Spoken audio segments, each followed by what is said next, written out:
If there is anyone out there who still doubts that America is a place where all things are possible, who still wonders if the dream of our founders is alive in our time, who still questions the power of our democracy, tonight is your answer.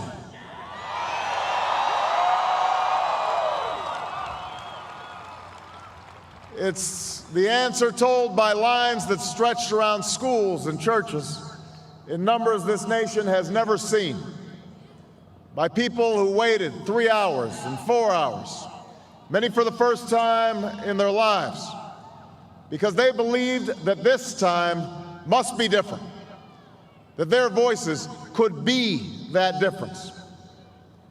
It's the answer spoken by young and old, rich and poor, Democrat and Republican, black, white, Hispanic, Asian, Native American, gay, straight, disabled and not disabled, Americans who sent a message to the world that we have never been just a collection of individuals or a collection of red states and blue states. We are and always will be the United States of America.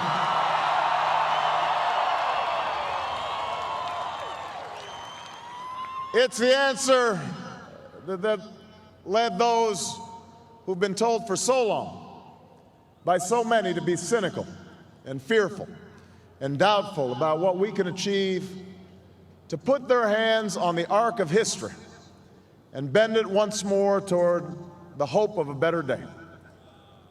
It's been a long time coming, but tonight, because of what we did on this day, in this election, at this defining moment, change has come to America.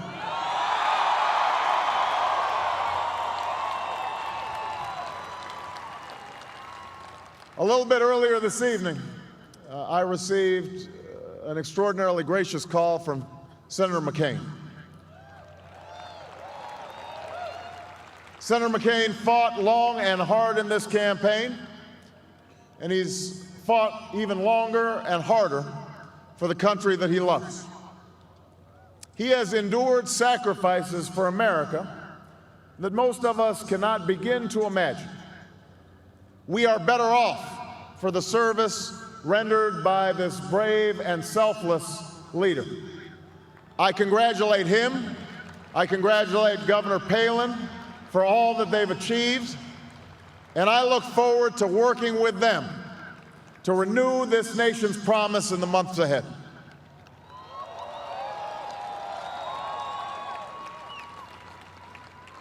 I want to thank my partner in this journey, a man who campaigned from his heart and spoke for the men and women he grew up with on the streets of Scranton and rode with on the train home to Delaware, the Vice President-elect of the United States, Joe Biden.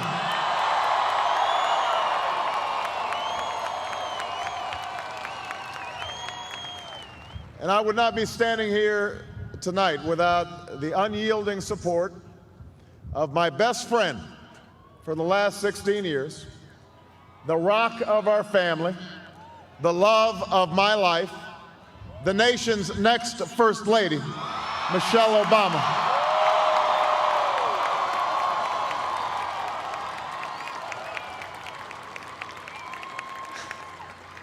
Sasha and Malia, I love you both more than you can imagine, and you have earned the new puppy that's coming with us to the White House.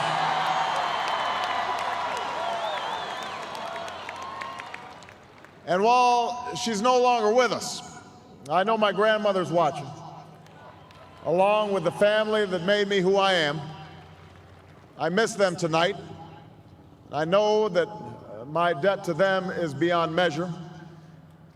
To my sister Maya, my sister Alma, all my other brothers and sisters, thank you so much for all the support that you've given me. I am grateful to them.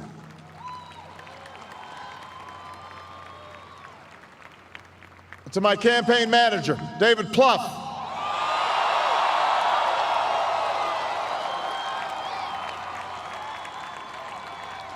the unsung hero of this campaign, who built the best political campaign, I think, in the history of the United States of America.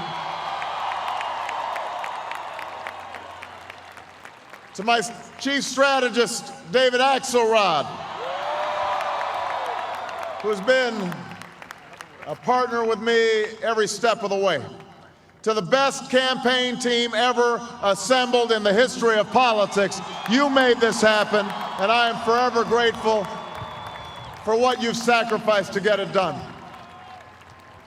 But above all, I will never forget who this victory truly belongs to. It belongs to you. It belongs to you.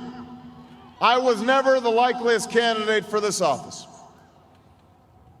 We didn't start with much money or many endorsements. Our campaign was not hatched in the halls of Washington. It began in the backyards of Des Moines, in the living rooms of Concord, and the front porches of Charleston. It was built by working men and women who dug into what little savings they had to give $5 and $10 and $20 to the cause.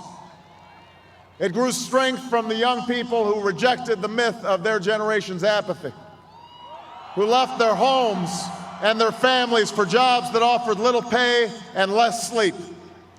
It drew strength from the not-so-young people who braved the bitter cold and scorching heat to knock on doors of perfect strangers, and from the millions of Americans who volunteered and organized and proved that more than 2 centuries later, a government of the people, by the people, and for the people has not perished from the earth. This is your victory.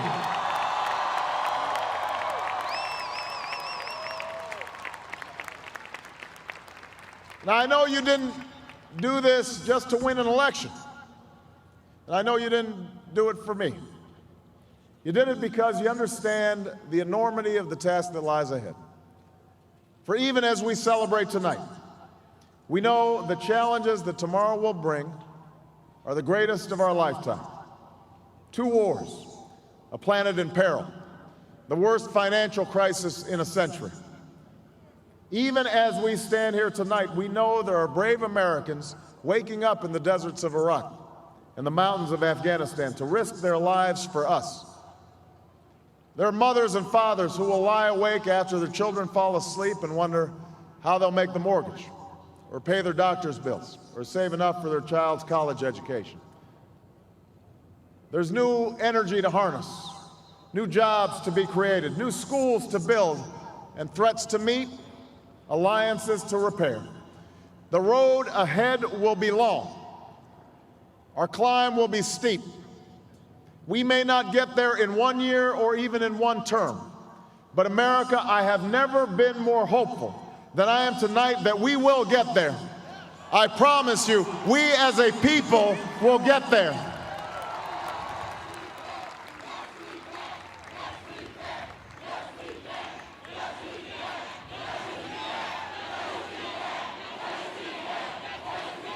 There will be setbacks and false starts. There are many who won't agree with every decision or policy I make as president. And we know the government can't solve every problem. But I will always be honest with you about the challenges we face. I will listen to you, especially when we disagree. And above all, I will ask you to join in the work of remaking this nation the only way it's been done in America for 221 years. Block by block, brick by brick, calloused hand by calloused hand. What began 21 months ago in the depths of winter cannot end on this autumn night.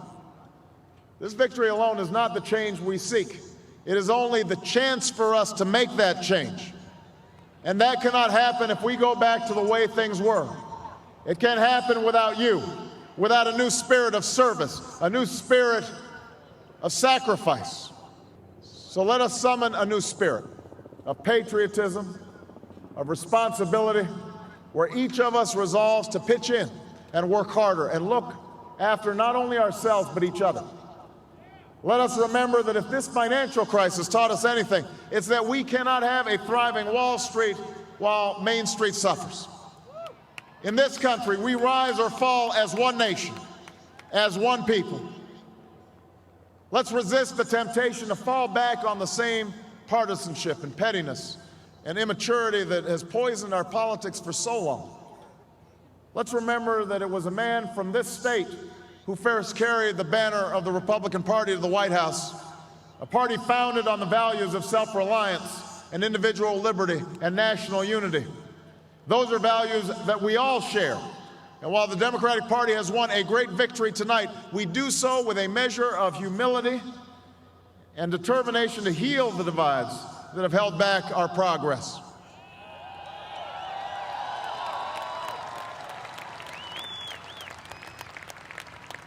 As Lincoln said to a nation far more divided than ours, we are not enemies, but friends.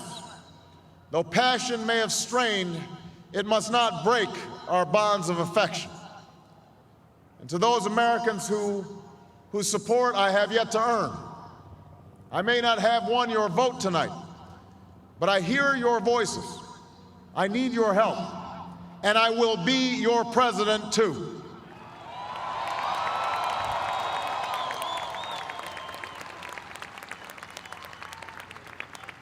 And all those watching tonight from beyond our shores, from parliaments and palaces, to those who are huddled around radios in the forgotten corners of the world, our stories are singular, but our destiny is shared. And a new dawn of American leadership is at hand.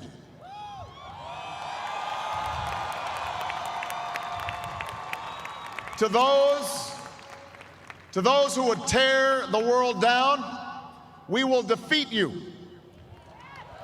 To those who seek peace and security, we support you. And to all those who have wondered if America's beacon still burns as bright, tonight we proved once more that the true strength of our nation comes not from the might of our arms or the scale of our wealth, but from the enduring power of our ideals: democracy, liberty, opportunity, and unyielding hope.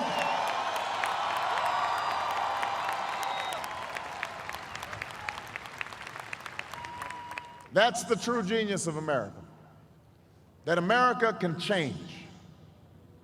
Our union can be perfected. And what we've already achieved gives us hope for what we can and must achieve tomorrow. This election had many firsts and many stories that will be told for generations, but one that's on my mind tonight is about a woman who cast her ballot in Atlanta. She is a lot like the millions of others who stood in line to make their voice heard in this election, except for one thing. Ann Nixon Cooper is 106 years old. She was born just a generation past slavery, a time when there were no cars on the road or planes in the sky, when someone like her couldn't vote for two reasons: because she was a woman and because of the color of her skin. And tonight, I think about all that she's seen throughout her century in America: the heartache and the hope, the struggle and the progress, the times we were told that we can't, and the people who pressed on with that American creed: yes, we can. At a time when women's voices were silenced and their hopes dismissed, she lived to see them stand up and speak out and reach for the ballot: yes, we can. When there was despair in the Dust Bowl and depression across the land, she saw a nation conquer fear itself with a New Deal, new jobs, a new sense of common purpose: yes, we can. When the bombs fell on our harbor and tyranny threatened the world, she was there to witness a generation rise to greatness and a democracy was saved: yes, we can. She was there for the buses in Montgomery, the hoses in Birmingham, a bridge in Selma, and a preacher from Atlanta who told the people that we shall overcome: yes, we can. A man touched down on the moon. A wall came down in Berlin. A world was connected by our own science and imagination. And this year, in this election, she touched her finger to a screen and cast her vote. Because after 106 years in America, through the best of times and the darkest of hours, she knows how America can change Yes, we can. America, we have come so far. We have seen so much, but there's so much more to do. So tonight, let us ask ourselves, if our children should live to see the next century, if my daughters should be so lucky to live as long as Ann Nixon Cooper, what change will they see? What progress will we have made? This is our chance to answer that call. This is our moment. This is our time to put our people back to work and open doors of opportunity for our kids, to restore prosperity and promote the cause of peace, to reclaim the American dream and reaffirm that fundamental truth that out of many we are one, that while we breathe, we hope, and where we are met with cynicism and doubt and those who tell us that we can't, we will respond with that timeless creed that sums up the spirit of a people. Yes, we can. Thank you. God bless you, and may God bless the United States of America.